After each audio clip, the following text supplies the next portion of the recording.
আমাদের সাতক্ষীরা জেলায় এক আসনে জামাতের এমপি প্রার্থী অধ্যক্ষ ইজ্জতুল্লাহ স্যারকে নিয়ে অনেকে খারাপ মন্তব্য করছে, অনেকে খারাপ খারাপ কথা বলছে তার শিক্ষাগত যোগ্যতা কি, সে কিভাবে অধ্যক্ষ হয়েছে। তাই বলছি কি, শোন, একটা মানুষের ব্যাপারে ভালোভাবে জেনে শুনি তারপর একটা মন্তব্য করবি কমেন্ট বক্সে, বুঝতে পারিস? এটা ফাউ কথা বলবি নি, তার মুখিতেই শোন সে কি বলে। সে ঢাকা বিশ্ববিদ্যালয়ে পড়াশোনা করছে, শোন। আর জামাত ইসলামী আমাকে মনোনয়ন দিয়েছে এই তারাকদর আসনে। আমার নাম মোহাম্মদ ইজ্জতুল্লাহ, আমার বাড়ি হলো কলার উপজেলার 2 নম্বর জালাবাদ ইউনিয়নের ফয়জুল্লাহপুর গ্রাম। আমি লেখাপড়া শেষ করছি ঢাকা বিশ্ববিদ্যালয় থেকে 1982 সালে। আমি অ্যাপ্লাইড ম্যাথে মাস্টার্স করছি। তো এরপর থেকে আমি শিক্ষকতা করছি 9 বছর, একটা প্রতিষ্ঠানের প্রিন্সিপাল ছিলাম।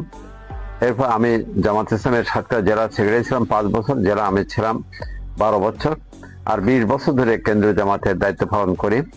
জামাতে যে 21 জন, মানে সর্বোচ্চ যে নির্বাহী পরিষদ যেটা দিয়ে এই 21 জন সারা দেশের সংগঠন চালায়, আমি তার মধ্যে একজন ব্যক্তি।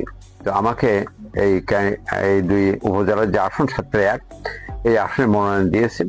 তো আমি আপনাদের কাছে পরিচিত হওয়ার জন্য এসেছি। দেখছিস তার শিক্ষাগত যোগ্যতা, দেখছিস?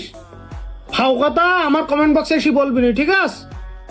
জামাতের যেসব প্রার্থী সব শিক্ষা অর্জন করি তারপর প্রার্থী হই, ঠিক আছে?